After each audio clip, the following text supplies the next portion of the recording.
I basically didn't give a fuck. I made it look like I was the real deal and you guys are not fuckers. Exactly. Remembering the way I carry myself, the way I just started to behave, like you guys are not shit, man. Yeah. I'm the real deal with guys. You know when the one day we turns bullied, that was why I basically turned the whole thing around. Like I am the real deal and you guys are not shit. So the way you really embody yourself is to have the value that people would want. Yeah, and they can come to you. Yeah, valuable so that people like. In fact, you don't have that shouting for yourself. Yeah. Me, you're valuable. Yeah. Naturally, you attract something that attracts people. Yeah. And once you have a skill that you can monetize, do something great for yourself, people will come and you'll be the one picking. Like I don't want to, I want to call the attention of the world towards that thing that they look as imperfect. And I think clarity is all about knowing what you want and going after it. true self. I want to help 10 million people communicate their big Think ideas. very shallow. You think that the entire stuff I'm getting from this particular business is profit. We feel seen, we feel valued. And marketing is done perfectly well, and sales is easier. What exactly do you wish happens on earth because she exists? Welcome to this episode of Clarity Podcast. And today, just like every episode, is a special. I have someone amazing today in the house with me, and she's one of the most hardworking person. If you would say hard work in a dictionary, if there has to be a picture, it has to be this person. She is a product designer, UI UX designer. She's one person that has been able to get a lot of skills in less than 2 years. She's one of the most incredible people I've ever seen. And that's what she's one of those people that's the actual Lagos spirit, the hustling spirit to actually put the energy into stuff. And today I have in the house with me, Juice. Juice, what's up? How you doing? Hi. Fine. So Juice, it's my pleasure to be here with you because I'm not the one that you're not the one here. I'm here with you. And anyways, so I want to just quickly dive into this whole stuff because we got to know each other like about 2 years ago, and so that time to now, I've seen you do a lot of amazing things. But before we go on with the whole thing, I just like asking people about their names. What's up with Juice? What does Juice mean? I want to understand. Well, I think it was 2017. Okay. Yeah. I have a friend. Her name is Abisola. Okay.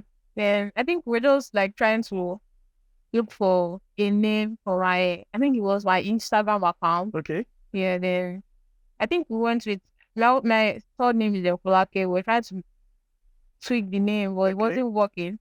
Okay, we found one funny name, but I can't even remember exactly. Then she just saw Jules. Yeah, Jules baby. And I was like, I think I'll go with this. Yeah. I just started, then she started calling me Jules. I think that was what got the name sticking. She was one that kept calling it Jules. Yeah. It makes sense to have someone around that can actually help. Yeah, and that's amazing. I really want to ask this question because it's one thing that a lot of people would actually want to know. I want to know, because I know you as a geologist, like you studied in school as a geologist. I want to understand what exactly does geology have to do with product design and UI UX design? How did you switch from being a geologist to being a product designer? I want to understand what's up. Well, what's the process? How did you get there? What was the correlation? I think when I was trying to get into school, I wanted to be a medical doctor. Actually, I wanted to be a surgeon, neurosurgeon. I wanted to be a neurosurgeon, yeah. So I applied for medicine and surgery and all of that. Then my score wasn't high enough, so I had to switch courses. And by the time I wanted to switch courses, I was feeling like I went out with my score now. I was feeling very stronger. When everybody was switching courses, I was still feeling like I would do it. Yeah. So it was after the computing, then I can't remember 67, or I can't remember, but it wasn't high enough for the course. Okay. I had to switch. So because it was already late, the courses left were those the educational courses. So out of all of the courses, I think it was the only things that got to me were geography and geology. Okay. So I just decided to pick geology because I felt it was more professional. Okay. So that was why I picked geology. Right. So along the line, I found design. Yeah. how? I want to understand how exactly did you find design? Because a lot of people just anybody's journey, creative journey is different. I want to understand like what caught your eyes in design, and why did you say that okay, like design is what I want to be doing right now. I don't want like this geology I've spent years studying in the university. I don't know about it for now. Let me just work on design. What exactly did you see? What did you notice that made you feel like okay, I want to do design? I don't know if I've told you this story before about how I started my business and all. Okay. So I think it was 2020. Yeah. I don't know, we were at home and all now, so I was so into so many things. Because I understand I learned GIS. I can call myself a GIS analyst to some extent. Okay. Not GIS, but someone like with Yeah, geographic information system. Okay. Basically, Geography what? Geographic information system. Okay. Yeah, using technology to solve special problems basically. Okay. So it was around that time also I started my business, started selling shoes online, fashion wears. Okay. So now I had to like create. Although I didn't know it was brand identity at that point, but I had to create like a logo design. Okay. That was when I got into design. Not like got into, but like I was trying to do something for myself. Yeah. And I'm kind of I won't call myself a perfectionist, but I always like everything to be like excellent. Yeah. So I was always refining. In fact, I was always going to watch videos on how to use Canva to do this, to do that stuff. How she always just and I started Canva first. Yeah. And that was how then I think it was when I was trying to learn more, and I felt like I think I like this stuff, and it was something that I could do at home and not like I don't know how to explain. All I needed at that point was just my system. So it was something that I could do and finally up the post. She's posed out, yeah. Yeah. So that was how I started designing, and I realized I got to know about UI UX and like I want to understand like what because design is very, very broad. From marketing design, social media design, brand design, UI UX design. I want to understand like why exactly did you have to like go for product design itself? What exactly did you see? Because I understand that like right now you have to because of what you have to do for yourself, you have to go into design and all of those things because you have to do something for yourself. Because you naturally don't have like a sales speed, you have to pay somebody to actually do that for you, and you have to look for it for yourself. So I want to understand, like now you're in design already, you are doing some things for yourself. Yeah. So what made you feel like okay, like this UI UX is that one I want to go for? UI UX is about like building products that like are usable, okay, functional, and like they still meet the business need. That's scaling their revenue. Yeah. Having stable stable customers. I can't remember the exact word. Okay. Yeah. So I just felt like there were a lot of apps I used along the line. Actually I was trying so many things. Yeah. There were a lot of apps I used along the line, and I felt like could be better. Okay. I feel like the way I entered design was why I picked UI UX at the end of the day. Okay. There were so many apps that I felt could be better and frustrating apps. Do you get? So I don't feel like, and I was reading through all of them and I felt like, wow, this could be better. Yeah. This could be better. You get? Yeah. So that was why I just felt like, let me just start to learn how to make this actually better. Yes. Yeah. I think that's like one thing that like a lot of people don't have. People just go into stuff because of their own selfish gain. Yeah. And I noticed that like you had to create design because you saw a problem and you wish you could solve it. And that's like one thing that like you have a purpose in the reason you went into design. And that's like top notch, excellent. But so someone like you. So let me get into the like the major questions I really want to ask you. Now, so I want to ask you, like, becoming a UI UX designer in less than 2 years, because I know that like your skill acquisition process was very fast because I was someone that was up close looking at you and all of those things. It was very fast. How were you able to create a strategy to learn and become to get a professional level design and skill in less than 2 years? How are you able to do that? Because we've heard people talk about you need 10,000 hours and all of those things to actually be a professional at something or gain mastery at something. But you have been able to like not just be productive, but have do amazing projects that is mind blowing. in less than 2 years. How have you been able to acquire that kind of skill? How were you able to acquire that kind of skill? I would just say like I was wrong. I would not praise myself at this point, but I'll say I was not stopping. Yeah. I was not stopping. I started with UX design. Okay. So I feel like that's what even really helps me. You know, it was not at that point. It was not even about flashy design. It was about the functionality. It was about how usable the product was at that point. But that's what UX is about. Yeah. You know, I started learning about how the things that like make people not want to use the product. Not about designing it at that point. The reasons behind the whole design process. Yeah. That's what I started with. So I started taking courses or listening to podcasts. You know, I read articles. I read a lot of articles. You get Right. so psychology of design. So the things I like I started with for like I don't know 6 months. Yeah. Which was over. I was not stopping basically. Right. I started with UI. UX design. Okay. I didn't go into UI first, like the whole creating the screen and all of that. Yeah. Started with UX design. That's where the whole process behind this, the design processes. That's where I started with UX design, the whole psychology of design. Okay. You know, I took courses, I learned, I read articles, listened to some podcasts, you know. Yeah. I would just say like this, like for you, because a lot of people watch those things and they are still not able to pull off, your level of creativity in 2 years, in 3 years. I want to understand, like, what work do you put into this? Because, we've heard this advice, read books and all of those things. But what exactly, because I know that, like, there must be tons and tons of practicing hours. Like, what exactly did you put to work that made you this excellent? Because I've seen some of your projects, like some of these projects that you've done, like, and they wow me because I got to test one of your food app at a particular time. Yeah.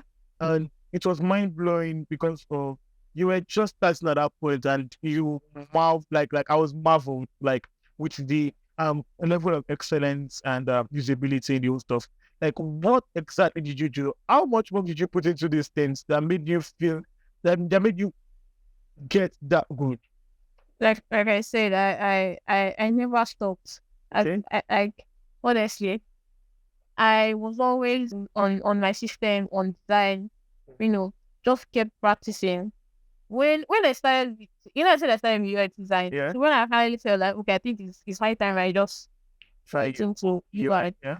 I watched videos. I honestly, I watched videos. I practiced so much. I practiced I would say every fucking day, every day. I was always on my system.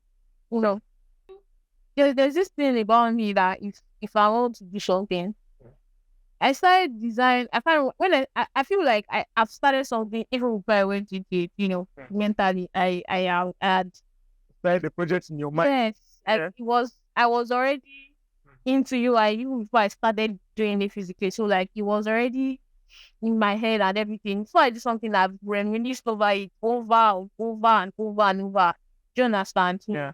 I feel like that was what really happened. So like I was prepared mentally. So when I just got into it, it was just boom. Yeah, it was like inside, like you were inside, like gross the old stuff. Yeah. And I think that's one thing that a lot of people just don't know. Like, it's not just about, the drive to do stuff. It's about like how much of you yourself is into that stuff. Yeah. Because you won't just say that, okay, I want to really learn this skill. Because I've had a lot of people say, I want to learn UI UX. I had a lady talk about like the fact that she wants to learn UI UX at a particular time. And after like few months, I asked her, she said like, like I wasn't able to. She just gave one or two excuses about the old stuff.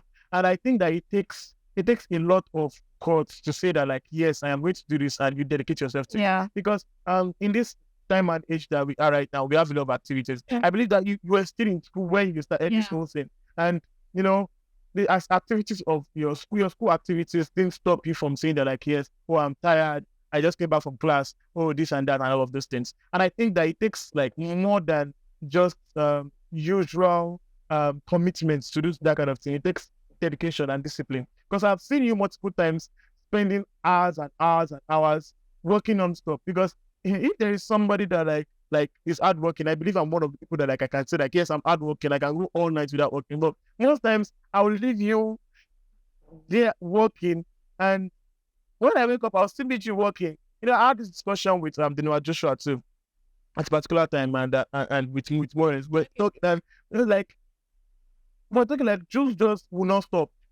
Like all night, she just keeps on working, and we just feel like I personally, from my point of view, I feel those are the things that as we set your skill to be that sharp, because you can't just say that you want to learn something and to just say you're watching videos and all of these things.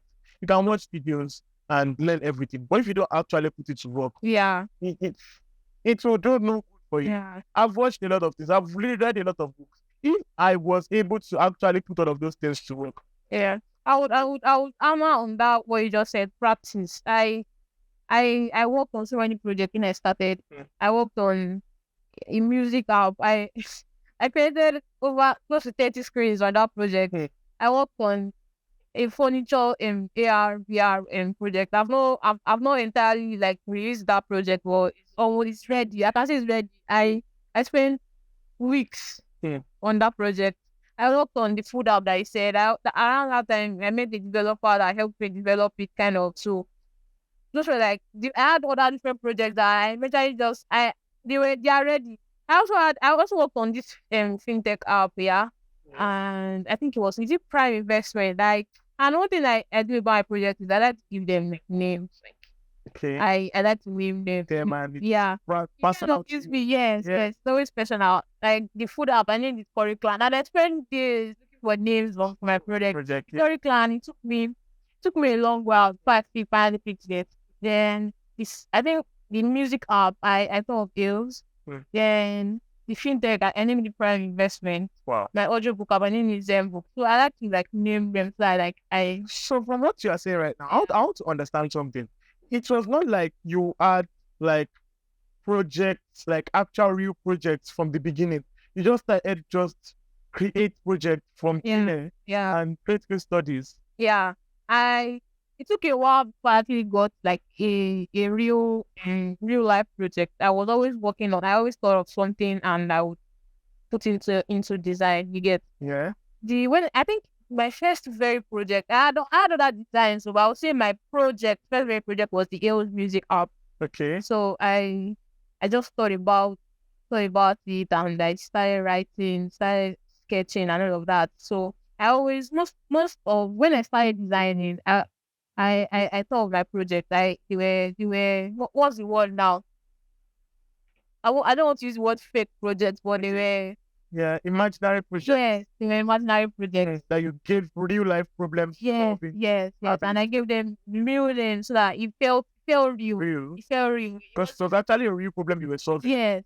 Yeah. So and I also like what I also noticed was like I always used and basically I did everything like it was a real project. I never used all these Loren sub copies. Like I created my copies. I looked for my pictures. Everything were I just made sure everything were perfect. Like I was delivering to an actual client. You get so I feel like that was also what also helped me along the line. Those are the kind of things that helped me. But I had the opportunity to actually work on some projects. You understand from the beginning because I had friends and all of these things. But when I noticed that I started getting like my own skills got sharpened was I started teaching. So my students were asking, would you do this? Can you do this? What if we have this kind of problem? How do we design something like this? And that was so I noticed that whichever way, if anybody wants to actually be good at something, we also actually put the day-to-day practice. Yes. Because I noticed that personally at the time I was like,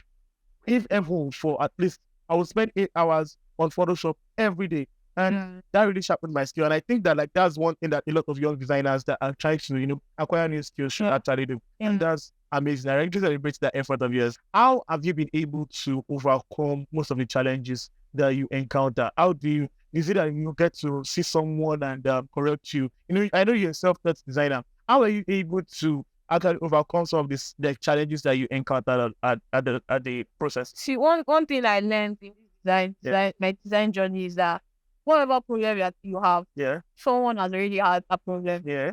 I feel like anytime I'm teaching my friends stuff, I always tell them that, see, you are not the first. Don't feel special like your problem is one special problem. So everybody has experienced this problem, and there will always be a solution. Do you understand? So like that's the mentality that I always carry. Yeah. You get so. Wherever I was having issues, I have issues, but I was having issues with at that point. I know that I will definitely find a solution online. Yeah. You just have to search, honestly. Yeah. You just have to search. Wow. Me, I'm very sure that you're going to find it. Whatever you're going through, even if I don't know whether if I can't think of anything right now, but think of any weird thing that you've ever experienced. If you type it, I'm very sure Yeah. you're going to It find might something. take a little time, but Yes. you find it. And I feel like searching online is also a skill. Yeah. Yeah. You search Yeah.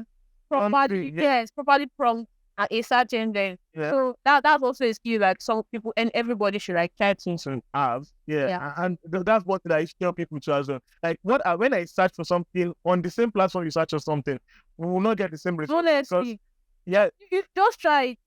Search for something else in 5 different ways. You get different results. And Yeah. that's one thing like you should always like put into mind when you're searching. If you're searching for a particular thing, maybe you're trying to solve a problem and you're not looking for it, just check your question naturally. Honestly, find it. I'm very sure of that. That's amazing. That's very helpful because I know that like a lot of people don't know that. Like actually using Google is a skill itself. Honestly, And it is until when this chat GPT and all of this AI software is coming, that's when a lot of people know that like prompting is actually a thing. the prompting is a thing, and that challenge you just mentioned. Yeah. Something happened with my friend. Yeah, Okay.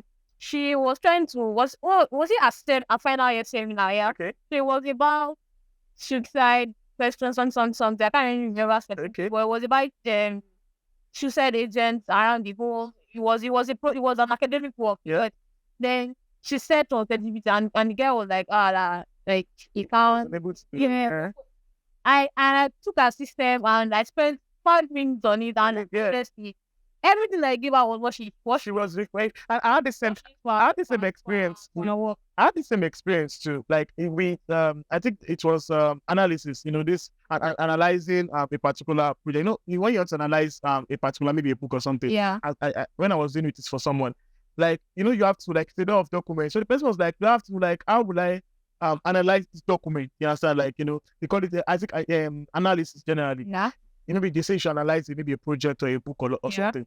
And I was like, you can use ChatGPT, and the person was like, it's impossible. Like she has tried a lot of this, and it didn't work. And all I did was just a simple prompt, and it brought all the answers, and she was like surprised at like, how? Honestly, I just took the system that the reason I was amazed by myself. I just said that how this thing is.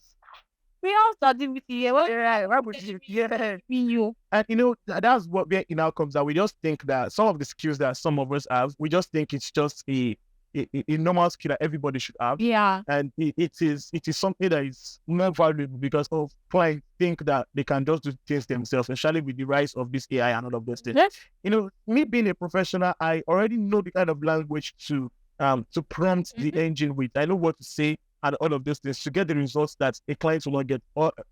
Of course, we have the same tools in our disposal. ChatGPT is free. ChatGPT is free, and everybody can use it. But what I will write to give you the results that you need for your business is going to be different from what you use. That's your experience also calling in. Yeah. It's your experience that makes you know what to say. They don't have any experience. And I feel like, I can say something like, yeah. Yeah, exactly. And whenever anybody's like scared of like the rise of AI, and I just say them like, if you actually know what you are doing, come on. Honestly, the whole AI topic here, it's not even going to start going anywhere. But anytime I see all those designers are going to go down here, and like, you guys just rest. Really, just rest. What are you saying? Like, are you? I just feel like people that even do that whole content of AI is coming. Yeah. Wow, I feel like they're chasing for Yeah, like people are trying to get attention because anything AI, that people will jump on it. Because I don't know why you feel like AI is going to get jobs out of designers. If you really know what you're doing, if you are really a designer,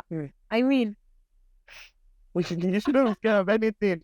Yeah. So I think that's the way to think because there is so much fear for especially people that want to come into this to the industry, design industry, and they're looking at AI has taken all the job that I want to just start creating. What you should do is that there's still a lot of opportunities. It's so anything. Yeah, you just have to know how to use that skills for your own advantage to create more, maybe faster. I think AI is just a tool to create faster and to get more accurate results and all of those things. It's not a totally. It's just so refined. Yeah. Fine. It's not. It's just like for me as a designer right now, I think that because it is impossible for AI to have the kind of emotion, to interpret emotion the way I would interpret emotion.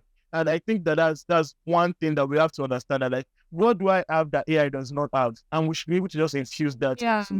I think it's the lack of deep, Okay. it's a lack of deep thinking that makes some people think that AI will take their job and all of this things. Anyways, I think you're an amazing person. So building a portfolio is very crucial for designers. How have you been able to like build portfolios consistently, like portfolios that you can actually show clients? Because I know that like, portfolios are your is a collection of your best works. And I believe that you've created a lot of works. Of course, you know that like you have amazing projects. How do you know which one to actually show your clients? Which one should stay back? How do you rate your best work? That's one thing that every designer is always there's always Yeah. a kind of thing that you're always overthinking. Picking projects for clients, if there are some things that you don't have to like close your eyes and do, because you just keep overthinking and keep pulling everything. So I just what project are your best work. You know deep down. Deep down, yeah. Deep down. Yeah. So just close your eyes and pick. I believe that there are some projects that you do and they don't necessarily have to be On your portfolio. Yeah. Just maybe tiny work that I just feel like. Yeah, I guess. Yeah. So those works are the kind of work that they are just maybe on your social media account. Yeah. But the major works are the ones that go to your portfolio. Yeah. Okay. I believe that in the UI UX world, the design trend changes quickly. It is before you guys, there's another kind of like style, there's another kind of like way of doing things and all of those things. And so how do you stay focused on your style as a designer and not just divert into trends and still keeping yourself updated with the trends too as well? How do you infuse that into your work generally?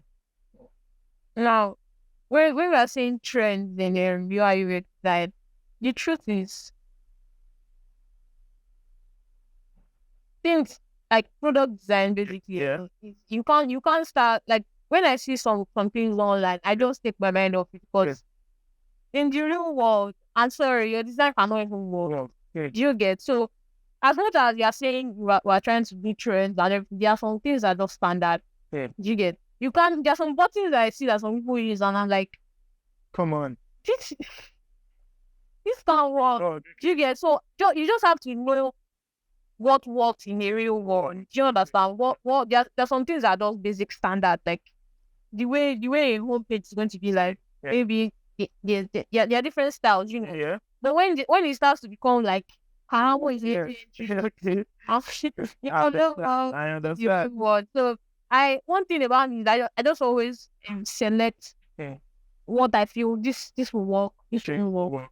And the fact that this is not even a poster design, this is not this is not just a random design. Right. This is some product that people would actually interact with. This is there are people now. I feel even poster designer, people interact with their eyes, but like this is something that people interact with on a daily basis. Yeah. You cannot just infuse just because you just feel like using something flashy here. Yeah. You feel like it will work.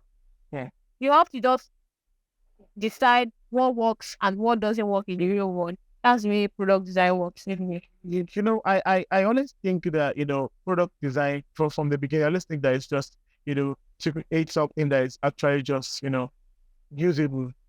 And at the point, I started reading up on some books and I noticed that, okay, like this is about actually making, users, maybe to find information faster or to just solve a problem faster. It is not something that they might not be able to get on a normal day, but it just makes it maybe faster or it makes it smoother.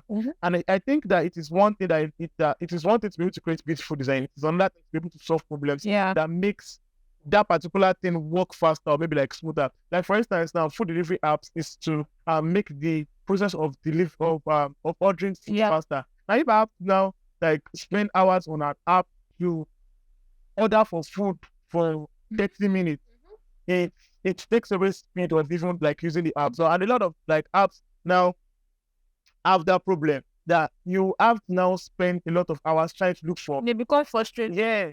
which food to pick, you understand, how many wraps of whatever you want to take are you supposed to take. They don't make most of those process easy. And I think that's what UI UX supposed to be. UI UX supposed to make the process of everything that you're doing simpler and easier. And your checkout process should be faster. I don't want to spend hours. I don't want to input my card today and input my card tomorrow and all of those things. And I think that deep thinking makes UI UX so amazing. You were talking about the fact that things will not work in the real world.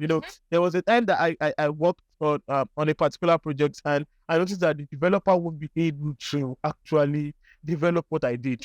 And I noticed that what I did will not just work in the real world. And in my early days, I just felt like, God, so there is actually a way. It's not just about the aesthetics. Yeah. It's not just about the beauty of the use. Yeah. It is about you have to think about three people in mind. You have to think about, the beauty. You have to think about the how usable is the product itself. And you have to now think, is this design, is it replicable? Is this something that is possible to be developed with the tools that we have right now? Yeah. Can it be developed? And for me as a designer, and a lot of people as designers, we just want to just create stuff. We can create anything with design tools, or we can go wild, we can go crazy with stuff, and we forget that there is someone that has to develop this thing. Yeah.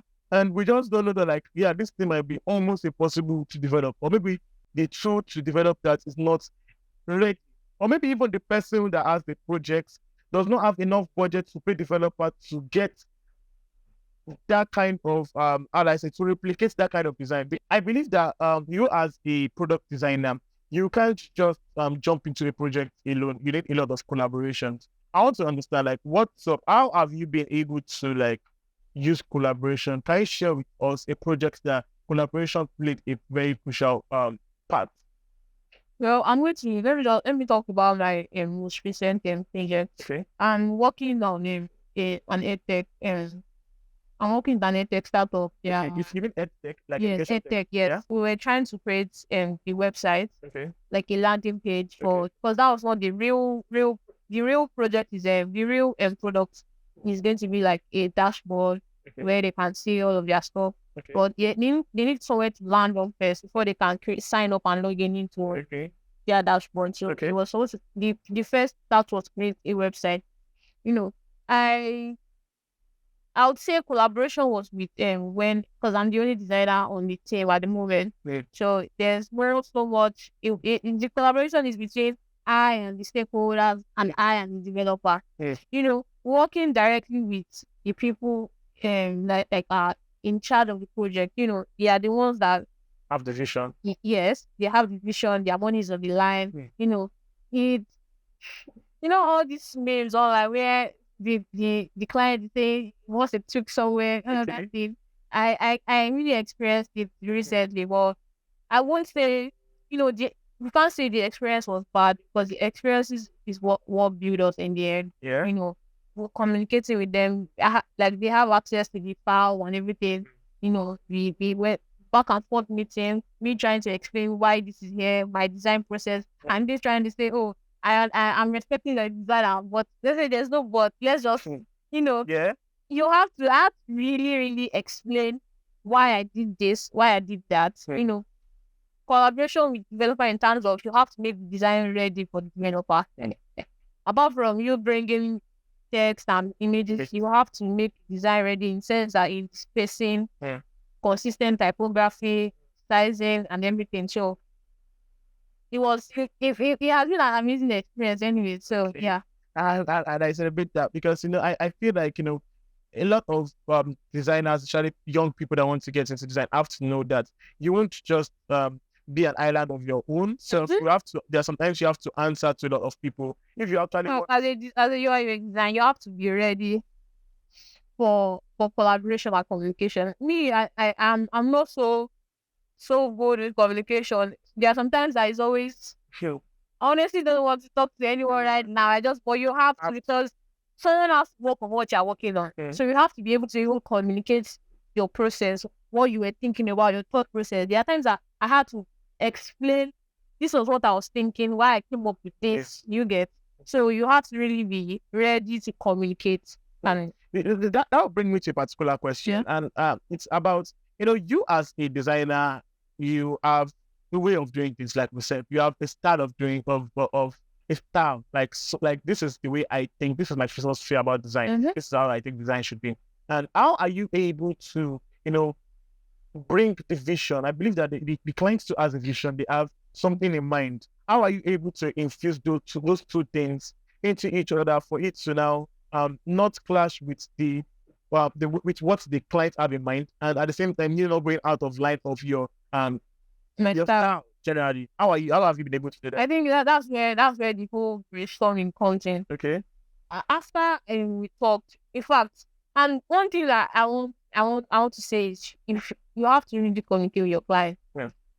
Like you think that somebody knows, like maybe you feel like somebody knows what they want. Yeah. You have to ask them over and over and over. See, that's where brainstorming comes in. Yeah. I had to, like, the first time I met this guy, we had a meeting physically, and after the meeting, we all thought that we understood each other, honestly. And I went back home, and in fact, that's what I had another meeting. Like, I'm sorry, I think we need to talk all over again. Do you get? It was not like I didn't jot this down. Okay. But you are not the one that had vision. This person has probably been thinking about this project for how long, and you just came in, and you feel like, you understand, needs to be enough. You have to talk to them over and over.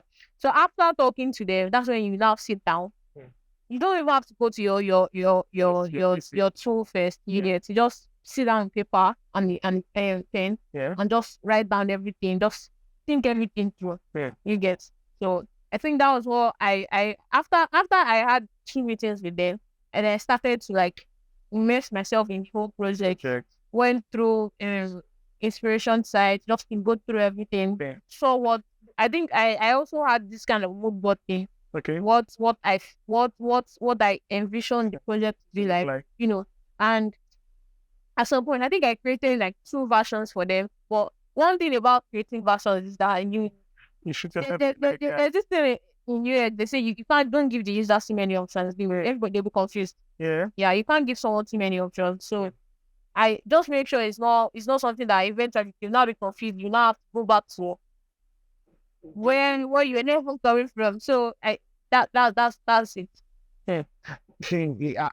I am so like understanding of what you just said right now, because when it comes to giving people different variations for them to choose from, it gives them too much options for them to now start saying, okay, can you pick something from this one and put in this one, and can you do this one? Is that one? Is that one? See that thing where I think I was watching a YouTube video where the person is a brand identity designer. She was saying something about like she doesn't even give back. She gives them one design. Okay. Like wait, I think she was answering a question that how many variations do you have to give? Then she was like, she has never given her client more than one. She gives only one. And I was like, why? She was like, why? And she said, people will start picking one thing from here. They will now have to start be a mix of all kinds of things. Yeah. You get. So she said she gives just one because she doesn't want where they will have to mix her ideas into one. Yeah. And that one is even more dangerous. Well, I think that this is a very complex topic. Yeah. Because as a young designer, one of the things that you would use to find how would I say it right now? You used to find favor in the eyesight. Yeah. Is creating different variations. Yeah. And one thing I learned over the years as I was becoming a designer, until I became excellent to be able to now say, I can give you one design. I am sure that all we have to do is just work around it. It takes you it takes a level of professionalism to be able to say, okay, like this one design out of everything I have created is what I think that is the best for you. Mm-hmm. Once you start at the level where you are starting design, you might have to give variations. But what I would advise, I think it was Christo that was saying it, that what you should do is this. You should make sure that the difference between the first version and the second version are not so much. Okay. It's a very simple trick that, they'll see it's different, but it's not different. You understand? It's just something very simple that if they had to just, say you should adjust something, it is the same thing, which just a little difference. Maybe the text or something, or maybe the icon is just consistent always. Do you understand what I'm saying? And I think that this is what a lot of young designers should know. That when you are starting, you might need to actually give variations, because it takes a level of you being professional. If you don't want to If you don't want to just give nonsense, something that is mediocre to your clients, that you just want to yours, just choose one. Even yourself, you might create a lot of versions and you don't even know which one to give. You understand? When you just start creating. So I feel like what you should do is when you are trying to create variation, once you find the click for just one particular stuff, because there are some situations where the clients request that, please, I would prefer to find to get variation. You understand? So what you should do is make sure that your variations are very, very minimal. Don't try to create major differences in all of this things. And I think that's an amazing thing in your process and all of these things. And because you have, that's what I'm saying. Like in like less than 2 years, you are able to actually like create stuff that people can actually say like, yeah, this is good enough for me, without saying that, yeah, I want this, I want this, I want that, I want this. And that's an amazing thing. How do you balance functionality and aesthetics? I know that you've talked about it before, but I want to understand what's the process of this stuff. How do you create beautiful stuff and at the same time make sure it works? I would just say this. I'm sure some people have heard about this design principle where just put in the things you need, then start bringing tiny things. Do you understand?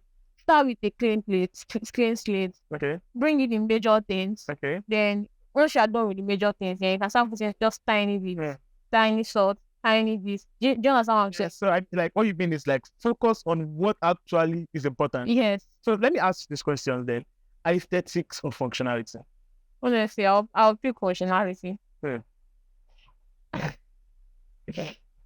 I'm sure you're thinking about it because I do more product design. Yeah. So I'm trying to everything I do. I try to put in design principles that I've read of.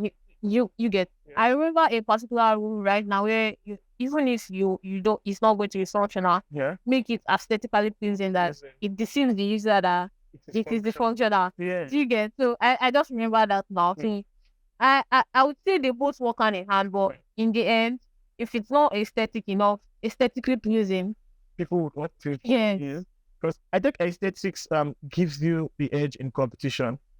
Because people would like I find like for instance now there are some fintech app in Nigeria right now that when I enter the app, I just feel this looks like a scam. These people will take my money away. And they look the same like every other. I also feel like the both work hand in hand because can you not be aesthetic and you look functional?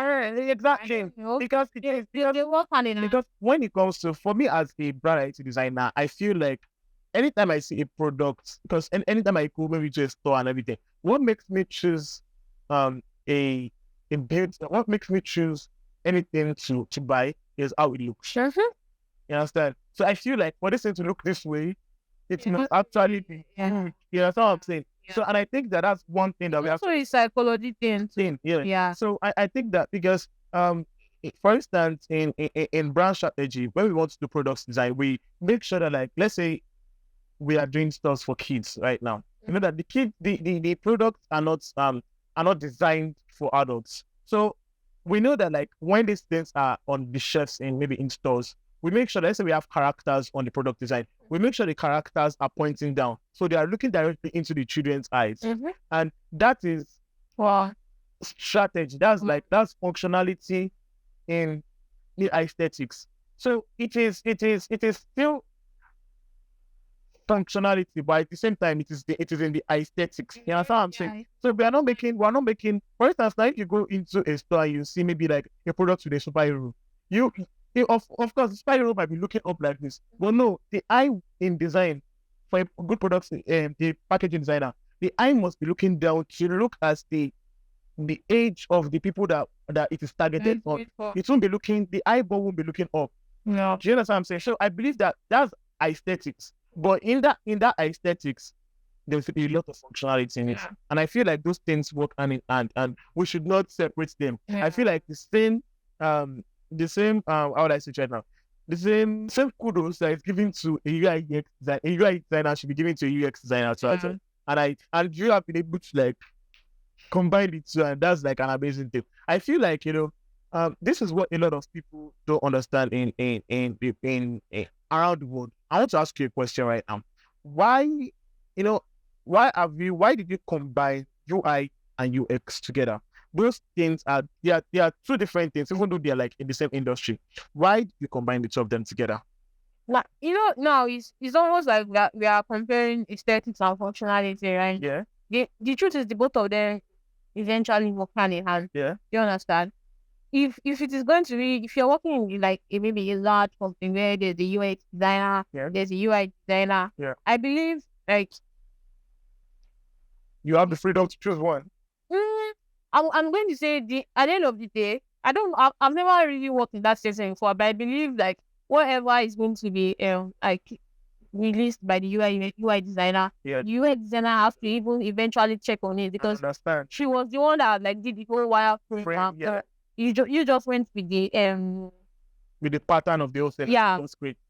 So if I just feel like if for me to like be able to excel out there, I needed to infuse the both of them because I can't design a product that is not functional.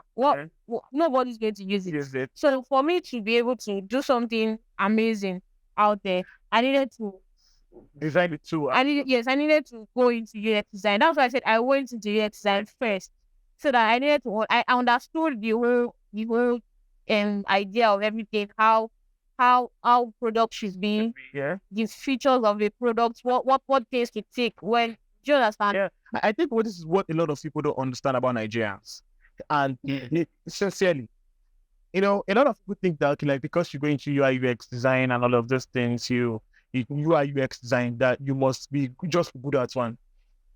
Nigeria is a country of 210 million people, and the competition is crazily high. Yeah, and I noticed that I personally, around 2017, 2018. I am a graphic designer, but I learned Premiere Pro 2018. In that same time, I learned After Effects, I learned Photoshop, I learned Illustrator, I learned everything that had to do with the Adobe Suite. Why? Because the competition is so high that you have to be so functional in a lot of things. Yeah. And this is what has made like us as Nigerians to be able to have like an edge, like to be very, very creative. Because you know that like I'm competing against like 30 million creatives in my industry alone, in my own country. Not talk of a lot of other places around the world. The competition is crazily high, and you can't afford to be mediocre in any of those two. Yeah. People might say that like, because you're UI UX designer, that means you must be mediocre in one of those two. Mm-hmm. And they don't know that like, no, what has pushed us to this extent is the fact that we are able to sharpen our skill as Nigerians because of the population. And I think that's the same thing that has come upon places like Bangladesh and India and all of those places. Is the fact that these places, and even China, there is so much population. Population can be a disadvantage sometimes, and it can be an advantage for people that actually know what they are doing. The fact that there is so much competition, and you can't afford to just be mediocre. The same thing happening for the Afrobeat, our music industry too as well. There is so much people singing. There is so much. There are a lot of upcoming artists coming up. You have to be able to do something like that. Yes, and there is a lot of people chasing you. And I think that, I want to ask, sincerely, you being a Nigerian, your encounter with international clients, as you being a Nigerian, has it affected anything, or has it benefited anything? Life is how you see it. Hmm. If you see it in a way that because I'm a Nigerian, that's why I didn't get this particular. If you start to feel like that, that you are, it's going to become like that. So whatever opportunity I lost, I just believe like it was not just meant. It was not just meant for me, or I don't even put it in my mind that it was because I'm a Nigerian or because I'm a female. That's why I didn't get this job. You get. I just believe that I love what should last. You get. So I never think of me being a Nigerian as a disadvantage to myself. Because a lot of people have thought of like there's some kind of like disadvantage and some kind of excess. But I've lost several international. I remember a particular client contacting me about what was it? Was it? I can't. It was a product for. I don't know. This in McDonald's. There's this. I think I can't really remember the name. Kiosks. Okay. Kiosks app where users customers can just come in and type in whatever they want. Okay. It's like an ATM kind of. thing. Yeah, it's a big screen Okay. where you can just order. It's just like the app on the phone, but a larger screen, and it's always in the McDonald's Okay. store. Okay. So that was what the project was for. So eventually I didn't like get the stuff, and I just felt like Okay. Just there's something called product Product development strategy. strategy. How the way you have to there's a way you have to plan everything for it to like, as much as we are worried about the visa, yeah. we're also trying to make money for the business. Yeah. Yeah. Retain customers for them, Yeah. bring in new customers. Yeah. So, and you can't do that if strategy is the beginning of everything. Yeah. Do you understand? So you can't what's the word? Can't jump that step. Yes. So that's one thing I'm trying to read on now. That's one thing I'm trying to read. I want to ask you, like, if there is one book that you would like encourage any young designer to read, what book would that be? Young designer. One book that I love. Yeah. This is for UI design. I read Factory UI. Yeah. I really love that book. Factory UI. In Factory UI. I can't remember the author anyways. Yeah. It really explained, like, broke down UI Okay. things in UI and everything. It really broke it down. So I really love that book anyway. That's amazing. Yeah. All right. I want to ask you, from what you said, recent right now, between the user and I know that, like, of course, you're working for the clients, for whoever the project is for. But between the user and the customer, who exactly are you more dedicated to? The truth is, you can't be more dedicated to one person, because if you say you're dedicated to business, you just do something so that because now when you say you're dedicated to the business, in the sense that you just look for a way to just make customers pay for something. However you want to design, That's put just it in their front. yeah. But if you are focusing on business and the client is not happy, who is going to Yeah. At the long run, yes. The business will be affected. Yes. Yeah. So you have to. I feel that's what UX is. UI UX is basically you bring in the user, So a particular the business to a particular middle, and like picking they are both satisfied at this point. I think that's something about sales. I think they said sales is the point at which you think you are getting not value that you are giving. You understand? Like, I'm paying for this thing, but I think that this thing I'm paying for it, I'm getting more value than it. You understand? And you think that, okay, like, I'm giving this value, but the money I'm collecting is more than the value that I am giving. So I think that's the point at which sales comes in. And so everything should be 50-50. Yes. Okay. So because the users have to be happy, the business has to be happy too as well. The user being happy makes business happy. Fast. Beyond technicality, what skill do you think makes a UI UX designer better, like a better designer? Beyond technicality. No, I would let me just speak for myself. I believe me. I don't know what I want to use that, not stopping. Yeah. It's just me not. If I have to get to the root of this thing, okay, that energy for me as well has really helped me. Yeah. You understand? I want to get to the root of this. I want to see the end of this problem. Yeah. That's what has really helped me in my. Okay, so like from your point standpoint, it's being resilient. Yes, I'll say that was what has really helped me through my journey. Yeah. So like, because I believe that UI UX sometimes it's like a problem solving stuff, and you have, because no matter how you're trying to say you are innovative, someone has done this, someone has failed of it. Yeah. You have to find a way to be better. Do something better. Yeah. You understand? So I want to ask you now, beyond you being a UI designer and all of those things, how has this creative process affected or domesticated your personal life?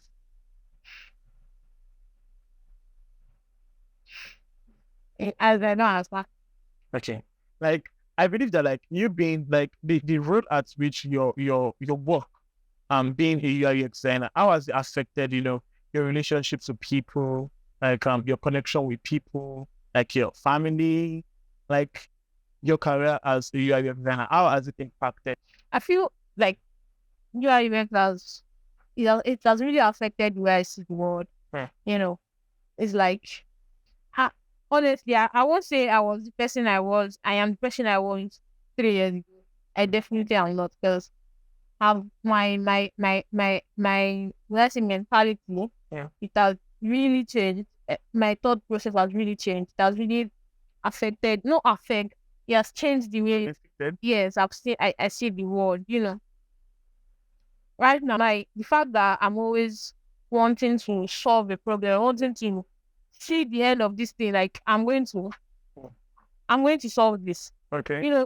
Even when I'm relating with my friends, Okay. they just sometimes they just randomly make guess of me, of how if I want to teach someone something, I always want to make sure they get it. If I'm trying to explain something to you, I'll explain in 5 different ways that will make you understand. It's like I just want to impact somebody with the knowledge I have. So I feel that has really affected, changed how I see the world. My my wanting to solve a problem, just wanting to help someone. I also noticed that my creativity has affected me in such a way that I want to help someone. What if it comes to anything why I'm trying to do this and it's not working, I just find a way. Okay. I just find a way to Just get. help you solve it. Okay. So that's what I feel. So, I want to ask you a question. This is like the last question. Okay. And this is the question I asked of. When God was creating you, Yeah. I believe He has something in mind.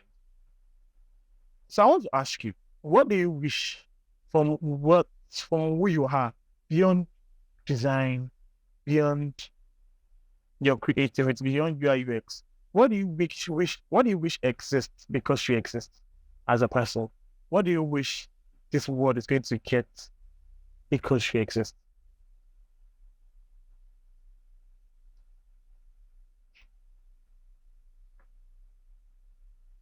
Because I believe we're on the Clarity podcast, and a lot of us creatives, we are very skilled. We are clear on who we are serving and all of those things. I want to, but sometimes we're not clear on actually our actual destination. There was a time I spoke with someone, and when I told him about my project and all that, then he said something that's stuck with me. It's been a year, but it still rings in my head. He called me an innovator.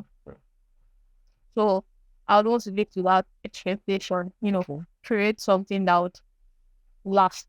Okay. Steve Jobs is gone now. His work is still, like, his product is still. Okay. We still use it another life. Yeah. It still lives on. So I would want to be able to leave something behind. Yes, that stuff that you want to leave behind is what I'm asking. Let me explain to you right now. I, as a person, want to be able to help 10 million brands communicate their big ideas. I want to see people, because I struggled so much while growing up. I was the dullest person ever. If we were 50 in the class, at least I was 45. And I always find it hard to communicate myself.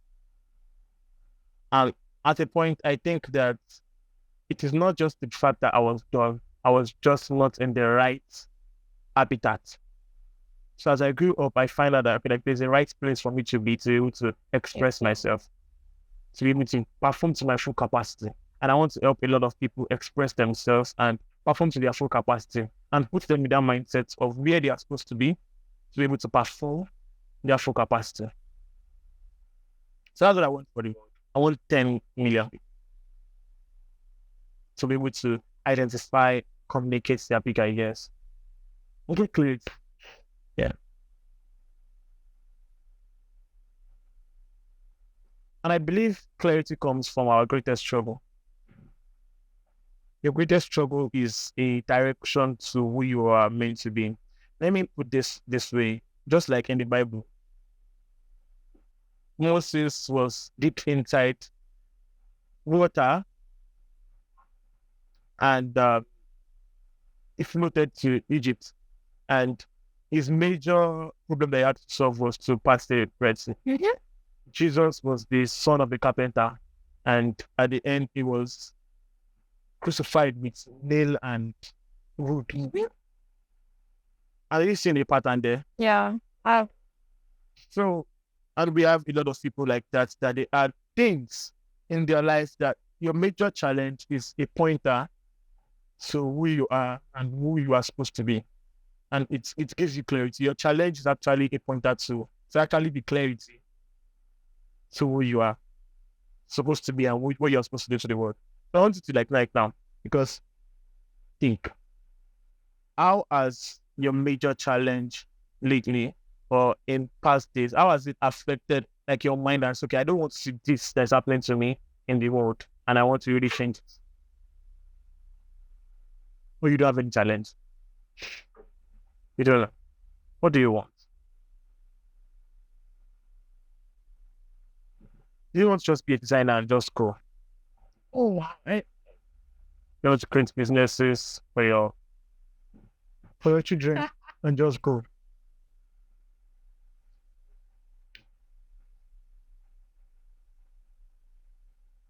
You know, wealth does not even last for more than 3 generations. what struggle I can remember from when I was a kid till now is people. Okay. And Fitting in. yes, among people. Like friends, classmates. It was hard having my own nasty people. Okay. You know, I We're just different. I was different. I was just always it also was hard with me basically, talking to people. Even if we talked and everything, I just didn't feel like They're your people.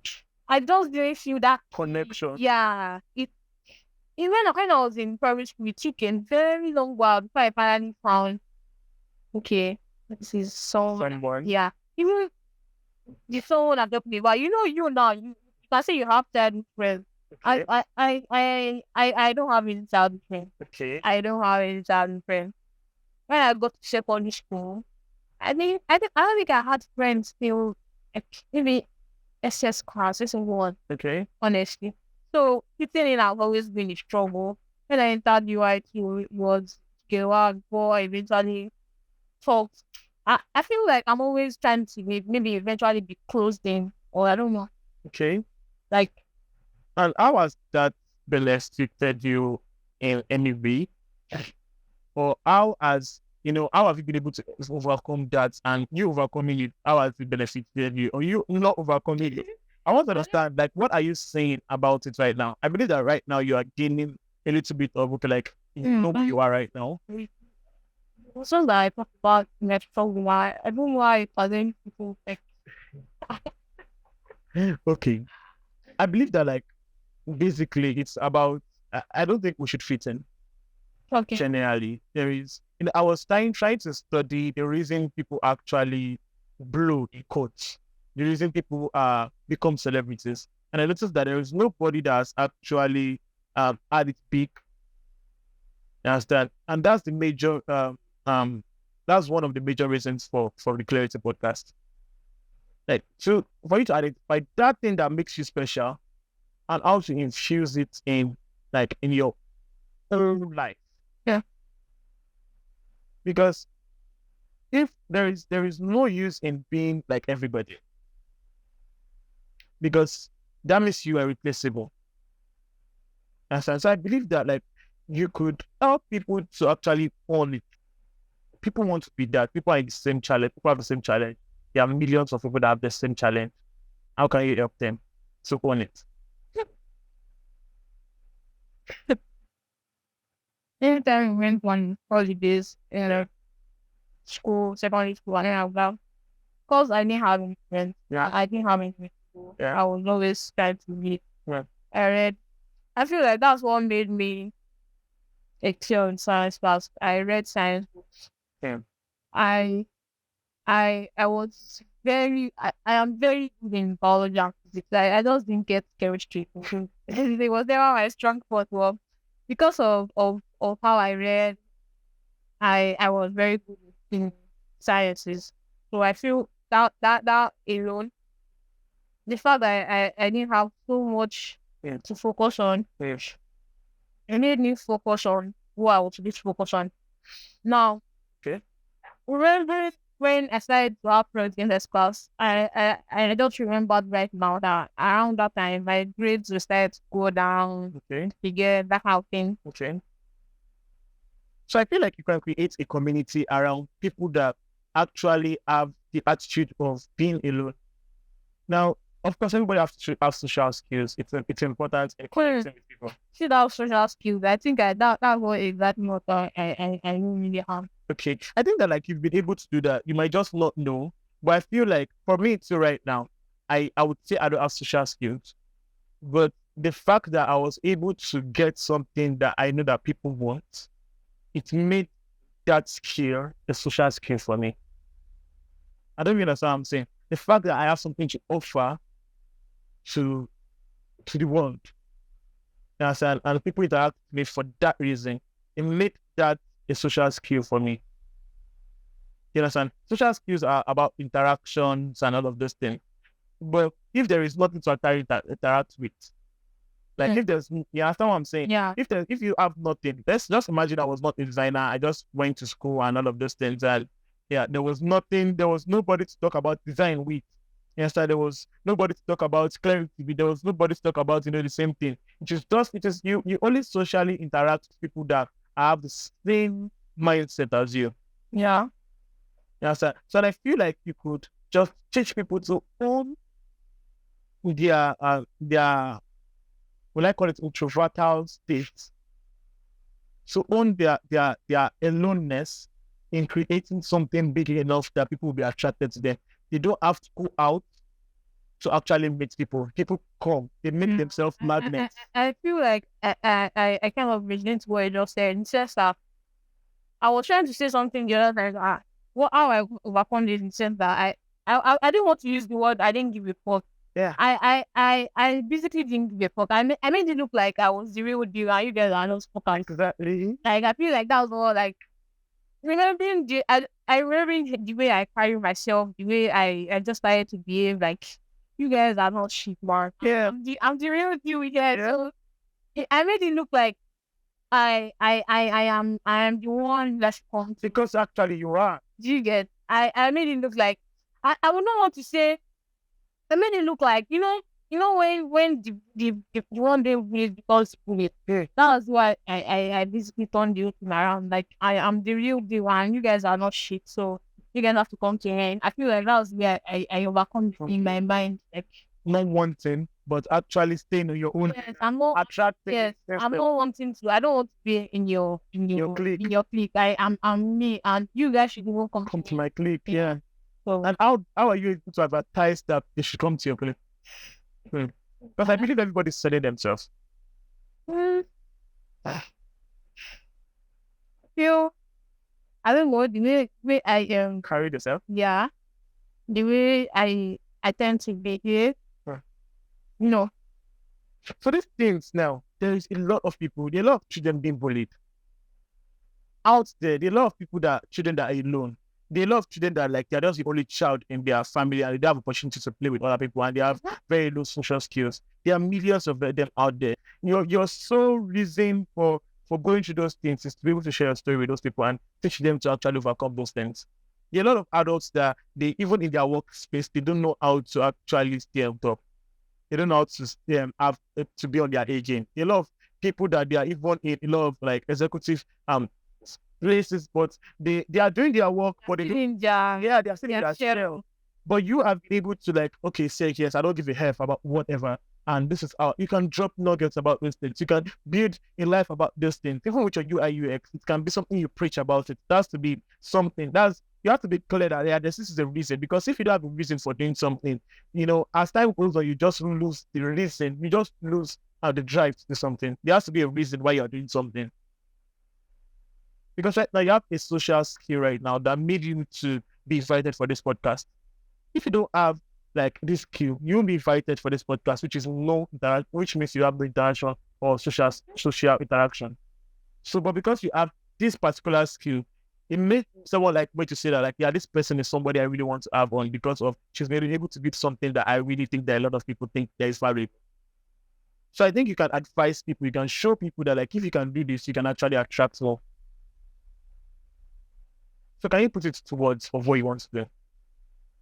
How to help people own themselves? How to help people?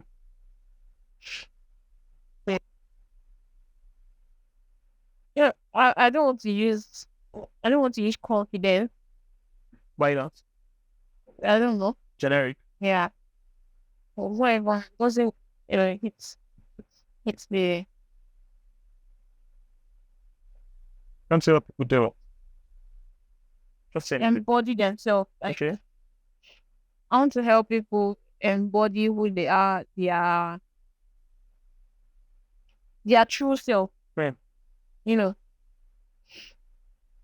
Embody. Yeah. Like own their true self. Yeah, just like So I want this to is me and I. yeah, and I own it. Yeah. So you want to help people own their true self. Yeah. Yeah.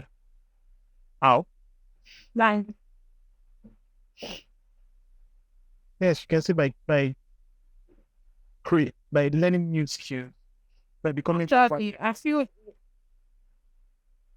why am I doing women? My deep blend. You know, I feel we are saying the things that are there. I can't like express. That's the whole sense of character. Here, everything you're seeing is just eventually me. I remember all those times where I had no friends or whatever. He said I was reading. You know, when I was still like in junior class, the whole idea for skill was not there yet. Yeah. So it was just my books, and I wanted to be the best. Yeah. You know, in my class, I was. Maybe that could be something that Yeah. you like about. I knew I was. All those times I was always the math boring class, and I wanted more. You know, in science courses. Then got to HS class, and I think it was another time I felt like I need to learn a skill. Another time I started learning that. You know, basically most of the things I have right now, I was self-taught. You know, I remember when I was in SS1, I was teaching myself how to make bags, making bags from just old clothes. Okay. I would put in hardcover, some other stuff. You know, I was just always wanting more for myself. Well, Learning, doing so that at least I'll be able to have a skill, do something. Then after then was when I got into business and then design. So I think the way to really embody yourself is to have the value that people would want. Yeah, and they can come to you. Yeah, be valuable so that people like.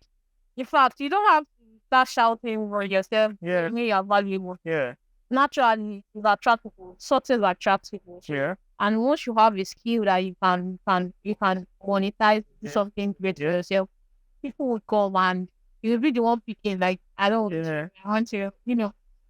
And that's an amazing thing. I really think that you have something unique, and I'm very sure that like with time it's going to grow because clarity is not just a destination, it's a process. And I'm congratulating you for finding and unveiling of becoming more clear today. Yeah. And I know that like if you can focus more on it, you become more clear and you have clear direction and pathways. All right. So I'm really glad that we got to do this, and this is so much fun for me. So thank you very much. I hope you would come again. Very soon. All right. It's my pleasure. So thank you very much for joining us on this episode of Clarity. If you find this so valuable, I want you to like, comment, do anything you like that. Share to someone that you know needs clarity. So clarity is something that everyone needs, because without clarity, we'll just be roaming around and just be going towards places that you think that is right, but it's actually not right. But if you can actually sit down and actually get clear on where you're going to, you would find out that your journey will be faster. So until I see you on the next episode, stay amazing, stay clear, stay creative on Fajoby David. I'm really glad I came for this session. You know, things that were there that I couldn't even express myself. It helped me come to light of those things. So I want you guys to continue watching this podcast, share, comment, and like. Bye. Bye, guys.